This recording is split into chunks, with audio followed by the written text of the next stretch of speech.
Aleluia. Que noite gloriosa, queridos. Talvez você que entrou aqui pela primeira vez, você que talvez está entrando numa igreja evangélica pela primeira vez, que povo louco é esse? De fato nós somos loucos para o mundo, mas somos filhos de Deus. E a Bíblia diz que a loucura de Deus ela é mais sábia que a sabedoria dos homens. E eu garanto uma coisa para você: se você quer uma mudança de vida, uma mudança de situação, é melhor que você seja um louco com Deus do que um sábio com os homens. Amém? Aleluia. Sabe, queridos, normalmente todos os meses nós temos um culto especial onde nós celebramos a ceia. E você deve ter visto que nós temos 2 mesas aqui, né? Na verdade 3, né? Mas eu quero falar dessas 2 primeiramente. Temos 2 mesas aqui com os elementos da ceia. E essa é uma noite onde nós celebramos a ceia do Senhor. Nós reservamos uma data na agenda dos cultos do mês para celebrar esse momento. Momento esse que é um memorial. Não é um ritual, é um memorial. Ah, eles estavam com um ritual. Não, nós não fazemos ritual, nós celebramos um memorial. Amém? É um memorial do quê? É um memorial da aliança que nós temos com Deus. Nós temos uma aliança com o Senhor. E essa aliança, ela foi estabelecida por meio do sangue de Jesus. E na verdade, queridos, a Bíblia, esse livro, ele é o livro das alianças. Ele revela as mais diversas alianças e cada uma delas, cada uma das alianças que a Bíblia aponta, os exemplos de aliança que aconteceram, eles funcionam como que uma figura ou como uma sombra, ou como que placas sinalizadoras daquilo que viria a ser perfeito por meio de Jesus Cristo. Nós sabemos que quando nós estamos indo para um determinado lugar que nós não conhecemos, nós necessitamos de placas que indicam: você está no caminho, esse é o caminho, faltam tantos quilômetros. E normalmente nós, quando enxergamos essas placas, isso traz convicção ao nosso coração de que nós estamos no caminho certo, não é isso?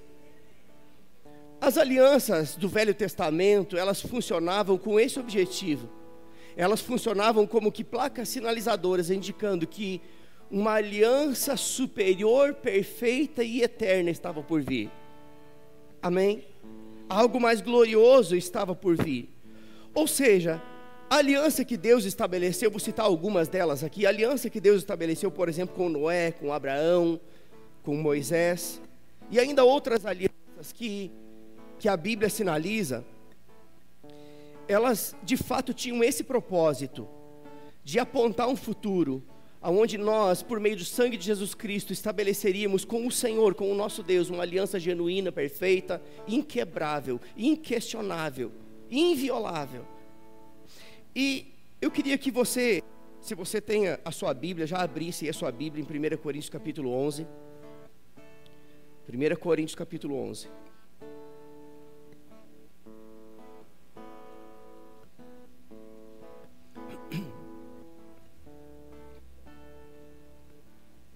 Enquanto você abre em 1 Coríntios capítulo 11, eu quero citar para você algo que está escrito em Hebreus capítulo 7, versículo 22. Eu vou apenas citar, você não precisa abrir, mas Hebreus 7, 22 diz o seguinte, eu quero que você ouça com atenção, isso é muito importante.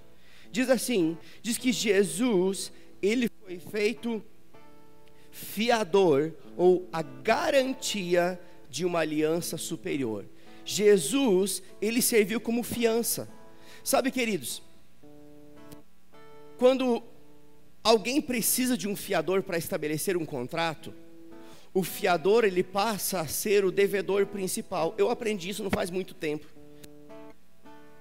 Ou seja, quando alguém precisa de um fiador e a pessoa se coloca à disposição para ser fiador daquele contrato, o principal não é devedor, mas aquele que assumiu a maior responsabilidade da dívida, não é nem o autor do contrato, é aquele que serviu de fiador do contrato. E a Bíblia vem dizendo o seguinte, que dentro dessa aliança, e uma aliança não é nada mais, nada menos do que um contrato, do que um acordo, do que um pacto. A Bíblia diz em Hebreus capítulo 7, versículo 22, que Jesus, ele foi feito o fiador, ou a garantia, ou o principal responsável por uma dívida que nós tínhamos e que foi resolvida com esse pacto. Amém? Agora, quando aconteceu essa aliança? Quando de fato isso aconteceu? Sabe, queridos, o apóstolo Paulo, ele relata nesse texto que nós vamos ler em 1 Coríntios capítulo 11, a partir do versículo 23, aquilo que ele aprendeu com o Senhor acerca dessa aliança. E está escrito o seguinte, abra comigo aí então em 1 Coríntios capítulo 11, versículo 23, até o 25. 1 Coríntios 11, 23 a 25. Diz assim, é o apóstolo Paulo relatando aquilo que ele aprendeu com o Senhor. Diz assim: porque eu recebi do Senhor o que também vos entreguei, que o Senhor Jesus, na noite em que foi traído, ele tomou o pão e, havendo dado graças, o partiu e disse: isto é o meu corpo, que é dado por vós. Fazei isso em memória de mim. Por isso que a ceia é um memorial, não é um ritual. Nós fazemos isso trazendo à memória a aliança que nós temos com o Senhor por meio do sangue de Jesus. O texto continua e diz o seguinte no verso 25: semelhantemente também, depois de ceiar, ele tomou o cálice, dizendo: este cálice é o Novo Testamento no meu sangue. Diga, no meu sangue. Este cálice é o Novo Testamento, ou a nova aliança, ou o novo pacto, ou o novo acordo no meu sangue. Fazei isso todas as vezes que o beberdes em memória de mim. Eu acho interessante que Jesus, ele fez questão de falar que esta aliança que estava sendo estabelecida, ela seria feita a partir do sangue dele. Uma aliança feita no meu sangue, disse Jesus. Agora, para que nós possamos entender a importância dessa aliança, nós precisamos entender um pouquinho do que significava uma aliança de sangue no Velho Testamento. Eu preguei sobre isso há algum tempo atrás aqui na igreja, e hoje eu quero pegar um outro viés, uma outra abordagem.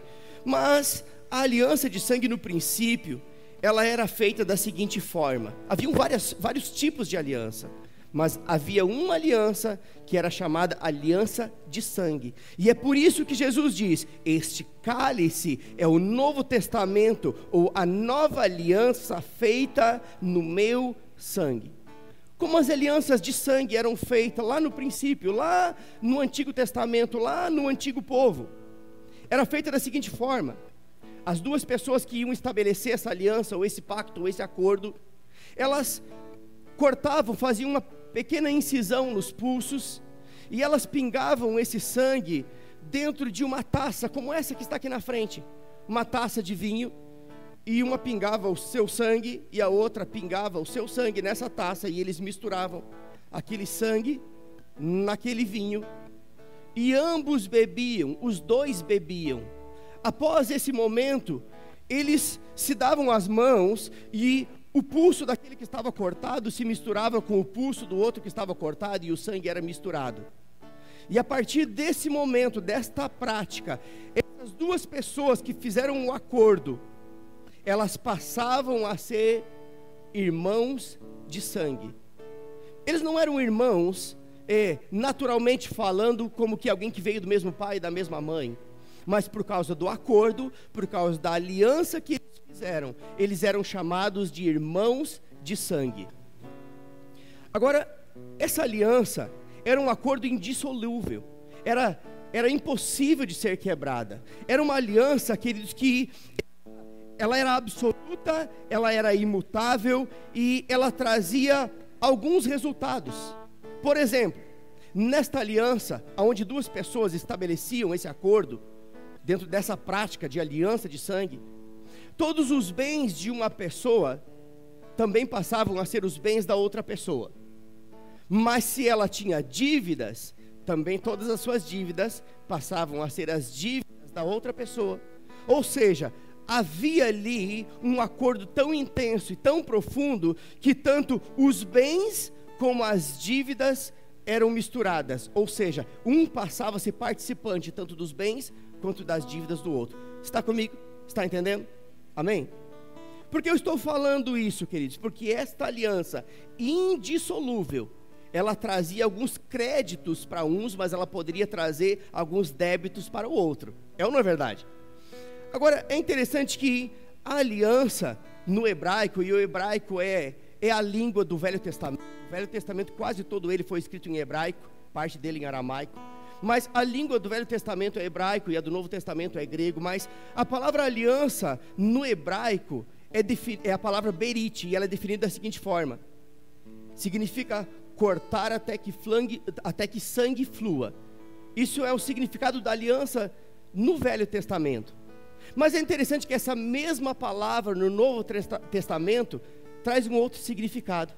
A palavra aliança no grego significa um tipo de aliança em que uma parte faz tudo e a outra só recebe. Você está conseguindo entender isso? No Velho Testamento, a palavra aliança, no hebraico, a língua original do Velho Testamento, trazia esse significado: cortar até que o sangue flua. Mas no Novo Testamento, no grego, esta palavra, ela traz esta definição, fala de um tipo de aliança, onde uma das partes faz tudo e a outra parte só recebe. Agora, a palavra aliança, como eu já falei aqui, é um acordo, é um contrato, é um pacto. Mas a palavra aliança também ela pode ser definida como um testamento que nos outorga o direito legal à herança. É um testamento, e é por isso que a Bíblia está dividida entre velho e novo, poderia dizer entre velha e nova aliança. Agora, esta aliança, ou esse testamento, ele nos outorga um direito legal. O que é um direito legal? É um direito inquestionável, ele está legalizado. Um direito legal à herança. Ou seja, esse livro, ele deixou de ser um livro de promessas e passou a ser um livro da herança. Hoje tem Bíblia do homem, da mulher, do jovem, do adolescente, Bíblia das promessas. Mas promessa fala de algo futuro, herança fala de algo atual. Amém? Esse é o livro da herança. Agora, esse testamento, ele nos outorga o direito legal à herança com um pré-requisito: desde que o testador venha a óbito. Nós só temos direito à herança dentro desse acordo, desse testamento, se o testador vier a óbito. Agora, é interessante, queridos, que Hebreus capítulo 9 diz algo muito poderoso, e eu queria que você abrisse comigo. Hebreus capítulo 9.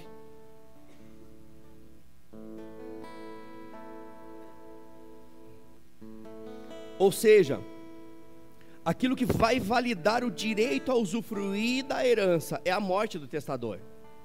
Enquanto o testador vive, eu posso ser o canal daquele testamento, mas eu não posso usufruir dele. Hebreus capítulo 9, versículo 16 e 17 diz o seguinte: você abriu comigo? Hebreus capítulo 9, verso 16 e 17. Diz assim: pois onde há testamento é o que, gente? Diga aliança. Aliança ou testamento está falando da mesma coisa. Pois onde há testamento, necessário é que intervenha a morte porque a morte do testador é que valida a usufruir o direito à herança. Está comigo? Então a Bíblia está dizendo isso. Verso 17 diz o seguinte: porque um testamento não tem força senão pela morte, visto que nunca tem valor enquanto o testador vive. Sabe qual é a boa notícia? A boa notícia é que Jesus é o autor desse testamento. Ele morreu, ele validou o testamento. E a notícia melhor ainda é que a morte não pôde detê-lo. Ele ressuscitou e está sentado à direita do Pai. Sabe por que ele morreu? Jesus só morreu para validar o testamento. Mas por que Jesus morreu? Por que meu Jesusinho teve que morrer?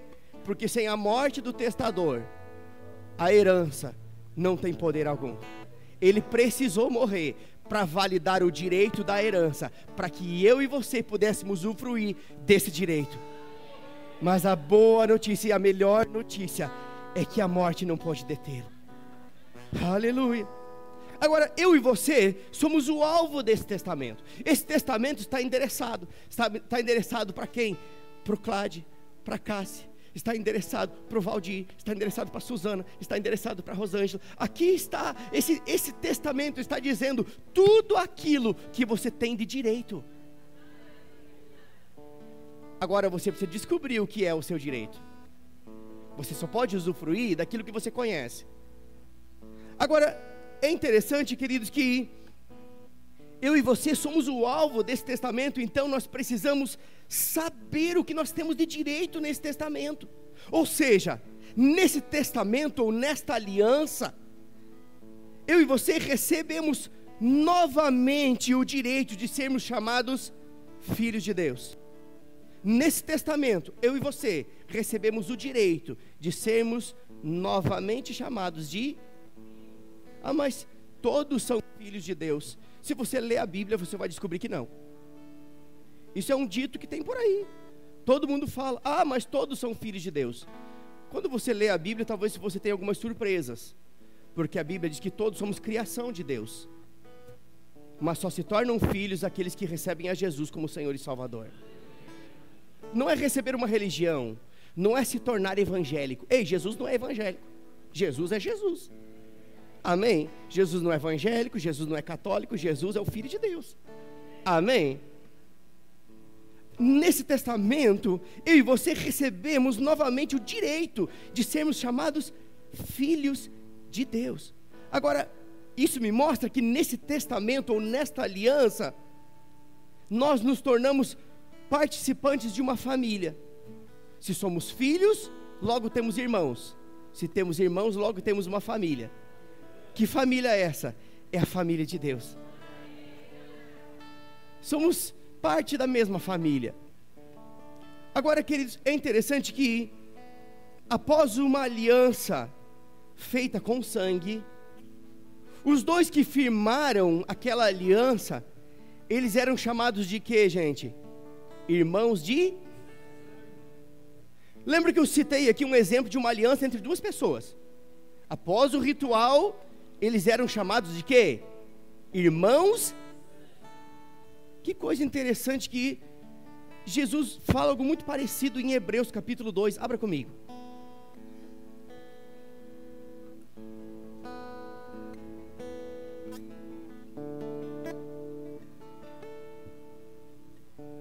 Hebreus capítulo 2, a partir do versículo 11.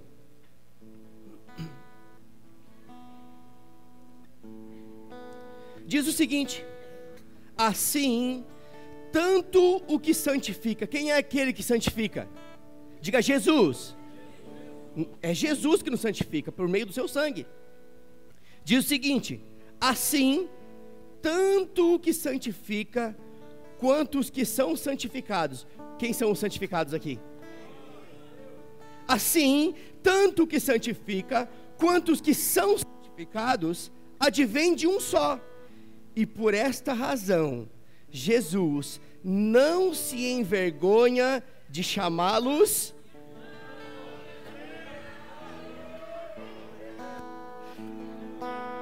Quando uma aliança era estabelecida, eles eram chamados de quê? Irmãos. Jesus não se envergonha de nos chamar de seus irmãos. Eu nunca ouvi falar que eu era irmão de Jesus, mas aqui no Verbo da Vida você vai ouvir isso, porque a Bíblia diz isso. Jesus não se envergonha de nos chamar de irmãos dele. Jesus era filho de Deus ou não era? E você é filho de quem? Logo somos irmãos. Aleluia. Agora, se nós somos irmãos, logo somos também herdeiros das mesmas bênçãos de Cristo. Amém? Abre comigo Romanos capítulo 8.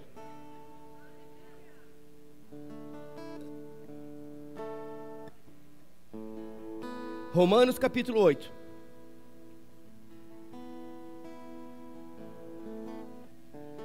Aleluia. Romanos capítulo 8, a partir do versículo 16.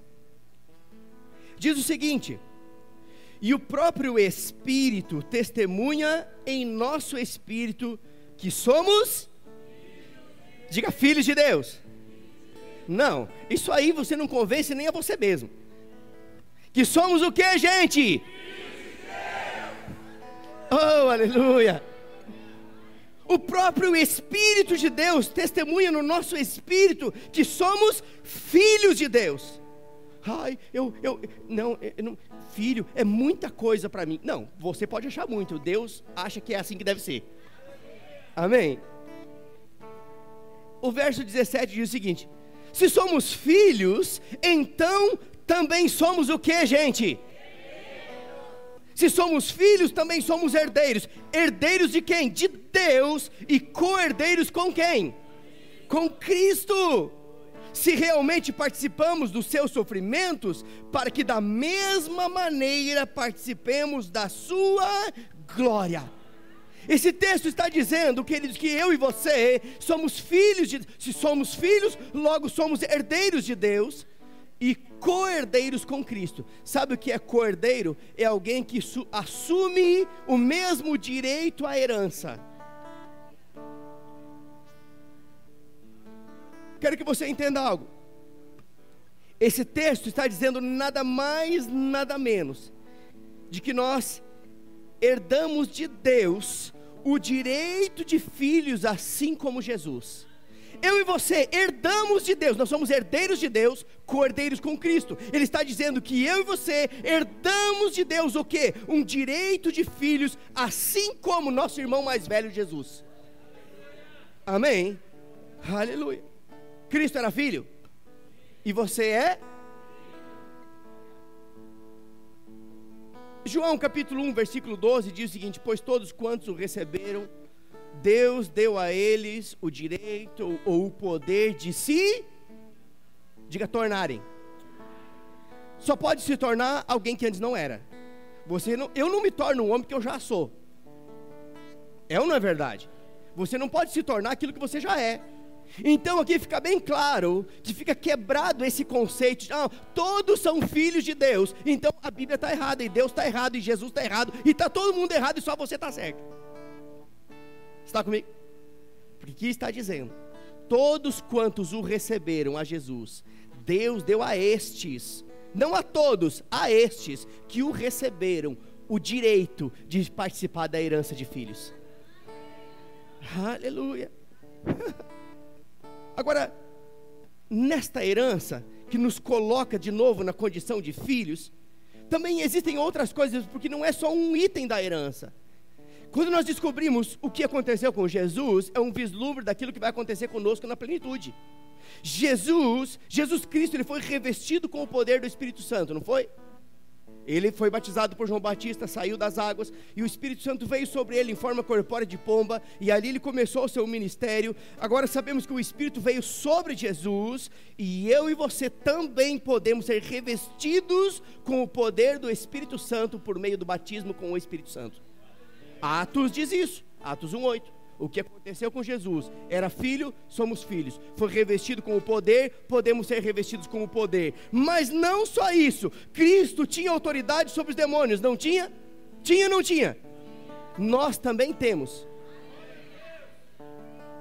Lucas capítulo 10, versículo 19 diz o seguinte, apenas ouça.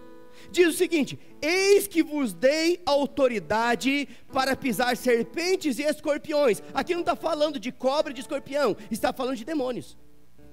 Vos dei autoridade para pisar serpentes e escorpiões, e sobre todo o poder do inimigo, e nada, diga nada, nada vos fará dano algum. Jesus era filho, nós somos filhos. Jesus foi revestido com poder, nós podemos ser revestidos com poder. Jesus tinha autoridade, eu e você temos autoridade.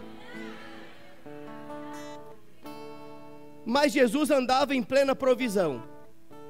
Eu sei que isso vai quebrar alguns conceitos aqui, mas muitas vezes cantamos aquela musiquinha no Natal: pobre menino nasceu em Belém. Oh, tadinho, não tinha dinheiro para pagar a hospedagem, teve que dormir na estrebaria. Sabe por que Jesus dormiu na estrebaria? A Bíblia é clara e diz: porque não tinha lugar na estalagem. Não diz que Jesus não tinha dinheiro. Então não comece a criar coisas onde a Bíblia não diz. Isso é religião. Está comigo? Ah, mas Jesus era um pobrezinho. Por acaso um pobre precisa de tesoureiro? O que era Judas? Eu estou dizendo que Jesus rasgava dinheiro? Não. Eu estou dizendo que quando ele não tinha dinheiro, a provisão chegava. Precisava pagar o imposto para entrar na cidade. Ei, rapaz, vai lá, pega um peixe. A provisão chega. Amém? Andar em provisão não significa rasgar dinheiro. Andar em provisão é você ter as suas necessidades supridas. Ah, mas Jesus passou fome. Não, a Bíblia diz que Jesus teve fome, e quando ele teve fome, ele comeu. Jesus foi suprido, não foi? Eu e você também somos. Sabe por quê? Porque o Senhor é o meu pastor, e nada, nada, nada me faltará. Sabe o que mais diz a Bíblia? Diz que Deus é poderoso para suprir todas as nossas necessidades em glória, por meio de Cristo Jesus. Jesus era filho, nós somos o quê? Jesus foi revestido com poder, nós também podemos. Jesus tinha autoridade sobre os demônios, nós também temos. Jesus andou em provisão, nós também andamos. Então pare de ficar chorando e se lamuriando. Não adianta você vir aqui no culto, ouvir todas essas verdades, aí chegar na segunda-feira: ai, meu Deus, e agora? E agora viva a palavra. Comece a declarar a palavra, comece a trazer à existência aquilo que não existe. Aleluia. Agora, além de tudo isso, todas essas coisas muito boas que aconteceu com Jesus, a Bíblia diz que Cristo, ele subiu aos céus com um corpo glorificado. Sabe o que a Bíblia diz?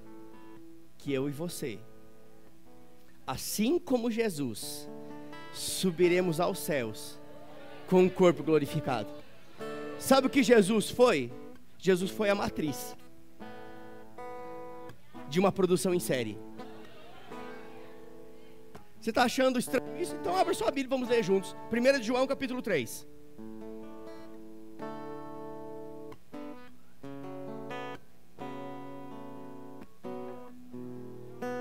Eu não tenho problema de confrontar ninguém quando a palavra diz aquilo que eu estou, confirma aquilo que eu estou falando. Amém?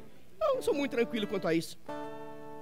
1 de João capítulo 3, versículo 2. Não é o Evangelho de João, é 1 de João, lá no finalzinho da sua Bíblia. 1 de João capítulo 3, versículo 2. O apóstolo João escrevendo aqui, ele diz o seguinte: amados, oh aleluia, amados, agora somos filhos de Deus. Diga, filhos de Deus. Eu quero que você entenda que aqui Jesus já havia morrido, ressuscitado e ido para a glória. E esse João aqui, ele já tinha se tornado filho de Deus. E é por isso que ele diz: amados, agora somos filhos. Se ele está dizendo agora somos, é porque antes não era. Está comigo? Amados, agora somos filhos de Deus, e ainda não é manifesto o que havemos de ser. Está dizendo que além de filhos tem outra coisa que é melhor ainda do que isso. Amados, é muito bom. Nós éramos criatura, agora somos filhos. Ei, mas espera aí, ainda não se manifestou aquilo que havemos de ser, mas sabemos que quando Ele se manifestar, seremos semelhantes a Ele. Está falando seremos é porque ainda não somos.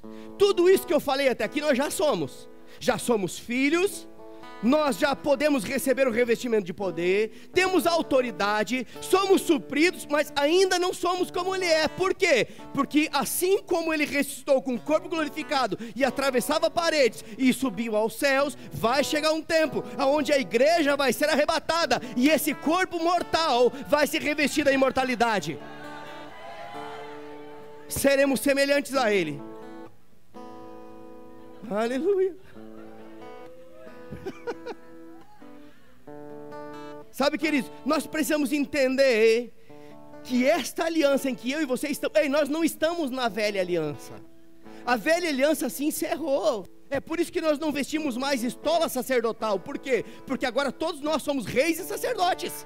É por isso que nós não trazemos mais uma arca da aliança para cima do altar. Por quê? Porque agora o Espírito de Deus não habita mais dentro da caixa, habita dentro de mim e de você.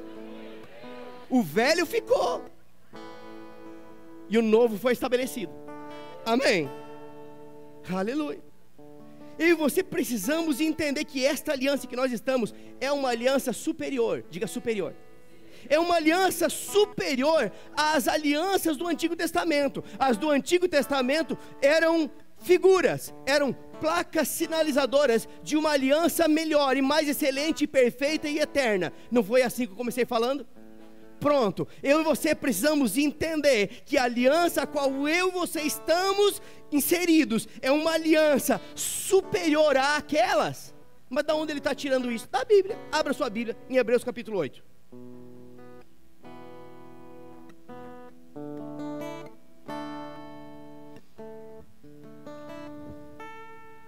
Hebreus capítulo 8.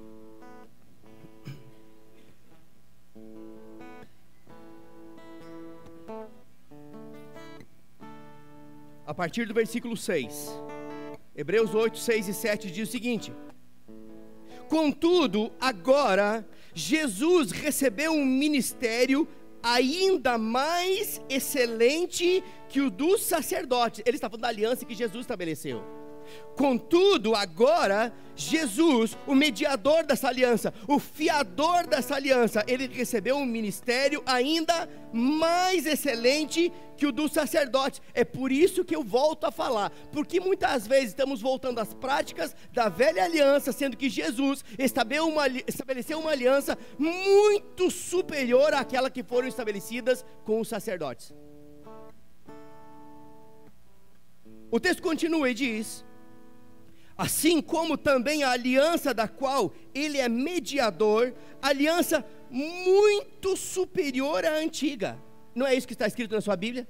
Uma aliança muito superior à antiga, pois é fundamentada em promessas excelsas, ou em superiores promessas.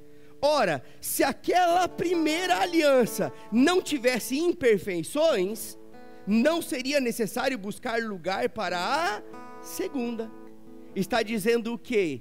Que tudo aquilo que era imperfeito nas alianças anteriores, na nova, se tornou perfeito por meio do sangue de Jesus. Nessa aliança feita através do sangue de Jesus, eu e você fomos comprados. Sabe o que é comprados? O preço foi pago. Que preço foi esse? O sangue de Jesus. Amém?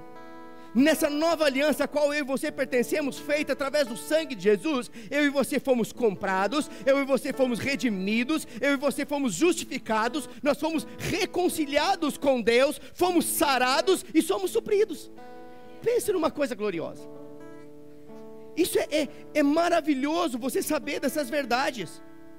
É interessante, queridos, que na velha aliança somente o sumo sacerdote entrava no lugar santo dos santos uma única vez por ano. Mas na nova aliança é diferente. Sabe o que diz Efésios 3,12? Apenas ouça, diz o seguinte: diz que agora, pelo sangue, temos acesso com ousadia ao Senhor, em plena confiança e fé nele.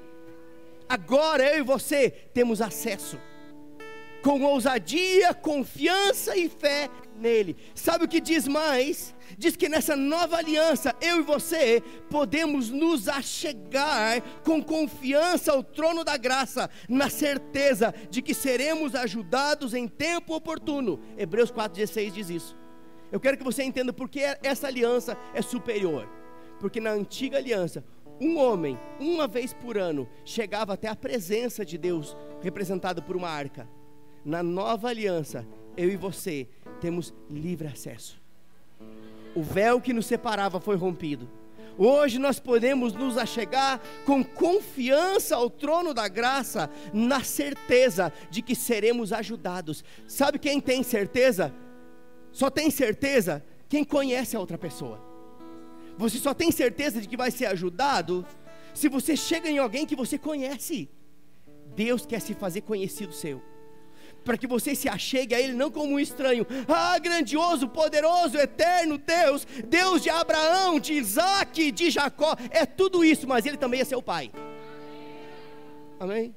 Oh Pai, eu estou na Tua presença, em plena confiança de que Tu está pronto a me ajudar nesse tempo, me socorrer nessa situação. Isso só é possível quando nós nos tornamos participantes desta realidade. Sabe, queridos, todos os homens vitoriosos do Velho Testamento foram homens que lembravam que tinham a marca da aliança. Homens vitoriosos, no Velho Testamento também havia homens fracassados. Haviam homens fracassados até que tinham aliança com Deus. Como pode alguém ter uma aliança com Deus e ser um fracassado? É aquele que não se apropria do direito da herança.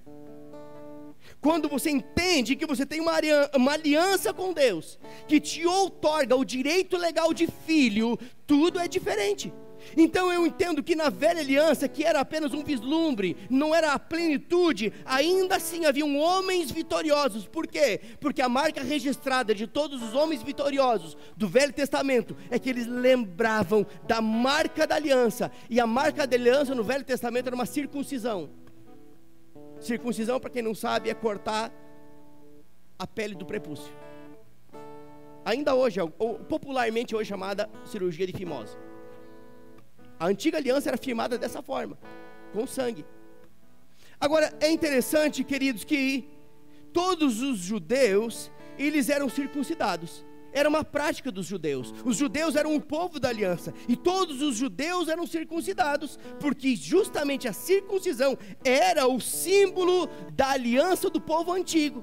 Mas eu quero que você entenda que todos os judeus, eles eram circuncidados, tinham a marca da aliança, mas em um momento de necessidade, só um homem lembrou, só Davi lembrou da autoridade que ele tinha por causa da aliança feita com Deus. Havia um exército ali que tinha aliança, havia um exército que era circuncidado, mas enquanto todo aquele exército que tinha uma aliança tremia de medo diante do gigante, o que Davi faz? Davi se lembrou da aliança.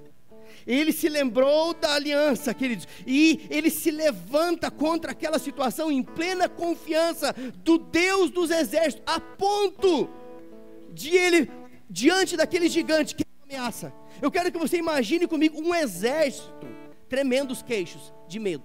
É isso que a Bíblia diz. Um exército em pânico.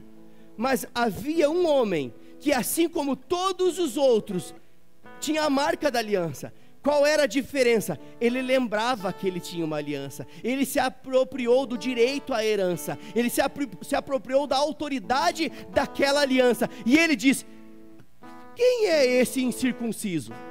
Incircunciso significa fora da aliança. Se a circuncisão significa aliança, incircuncisão significa fora da aliança.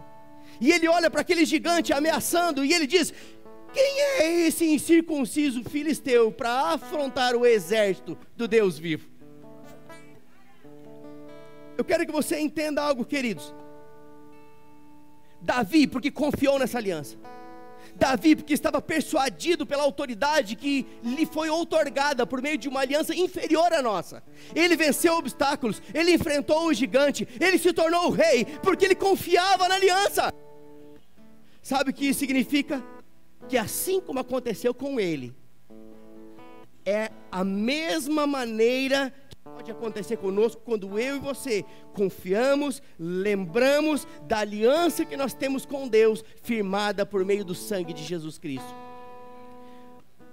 A vitória que Davi teve foi maravilhosa, mas deixa-me dizer uma coisa para você: Existe uma vitória que já foi decretada a seu respeito. Diante de qualquer situação, diante de qualquer adversidade, eu quero que você se levante em ousadia e fé nele, dizendo: o que é você? Situação, circunstância, problema, doença, enfermidade, miséria, seja lá o que for. Quem é você para afrontar a mim, que tem uma aliança com o Deus que tudo pode?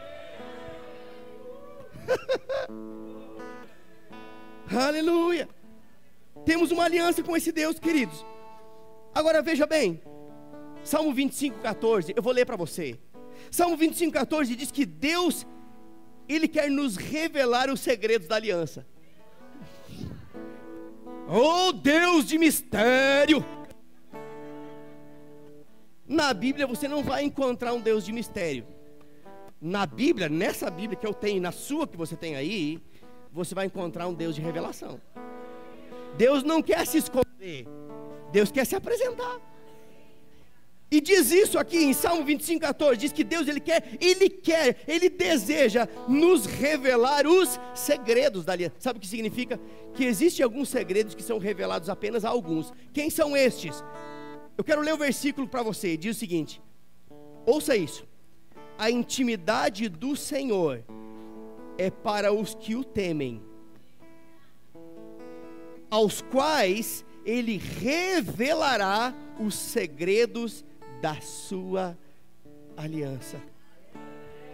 Eu vou ler isso para você de novo. A intimidade do Senhor está disponível para todos, mas ela se manifesta a alguns. Quem são esses? Aqueles que o temem. E a estes que o temem, Ele revelará os segredos da sua aliança. Aleluia. Sabe, queridos, dentre muitas formas de aliança, talvez a mais comum ainda nos dias de hoje, a mais praticada ainda nos dias de hoje, é o casamento. O casamento nada mais é do que o pacto mais íntimo, ou a aliança mais íntima entre duas pessoas. Se dois homens cortavam os pulsos para misturar o sangue, num casamento, um marido e uma mulher, eles dormem na mesma cama, participam das mesmas coisas, fazem até algumas coisinhas mais. Amém? O pastor falou isso na igreja. Eu não tenho medo de falar e nem vergonha de falar daquilo que Deus não teve vergonha para criar. Amém? Então tá tudo certo. Amém? Então o casamento não é nada mais, nada menos do que o pacto mais íntimo entre duas pessoas. Casamento. Por quê? Porque todos os benefícios e responsabilidades desta aliança, ou das alianças, estão envolvidos no casamento. Por exemplo, no casamento, ambos assumem a responsabilidade de um para com o outro. É ou não é verdade? Não, se você casa com um endividado, eu sinto dizer que você ficou endividado junto com ele. Mas se você casa com um milionário, é uma bênção te dizer que você ficou milionário junto com ele. É ou não é verdade? Numa aliança, lembra que eu comecei falando que tudo que pertencia a um passava a pertencer ao outro? Tanto bens como responsabilidades. Pronto, num casamento é isso que acontece. Ambos assumem essa responsabilidade de partilhar tanto as dádivas como os problemas. Agora, é interessante que no casamento, ambos também assumem a responsabilidade de amar, de proteger e de suprir um ao outro. Isso faz parte de uma aliança ou de um pacto. Sabe o que é um casamento? Casamento é um pacto. Casamento é um acordo. Casamento é uma aliança. Amém? E é interessante, queridos, que até mesmo quando você fala em casamento, o que é que vem à sua memória? O que é isso? É o que, gente? Isso não é uma aliança. Isso é um anel. Isso não é uma aliança. É um anel. Que esse anel carrega junto com ele um símbolo. O símbolo da... E é por isso que quando nós vamos lá na joalheria comprar um anel de 18 que late e 24 que morde, você não diz eu quero um anel de casamento. Você diz eu quero uma... é tão forte esse símbolo do casamento se reportando à aliança, que até o símbolo dessa união entre duas pessoas mudou de nome, de anel para aliança. Você consegue entender a profundidade disso? Então, queridos, dentro dessa realidade, eu quero trazer aqui um exemplo prático. Eu costumo trazer alguns exemplos nos cultos, né? Às vezes eu faço o exemplo do diabo, eu pego alguém aqui da igreja, piso em cima, né? Faço uns negócios assim, né? Para dar uma ilustrada. E é fictício, porque aqui ninguém é do diabo, todo mundo é de Deus, amém? Mas nessa noite eu não quero dar um exemplo fictício, eu quero dar um exemplo prático e real de aliança no casamento. E por isso eu quero chamar o Valdir e a Suzana aqui.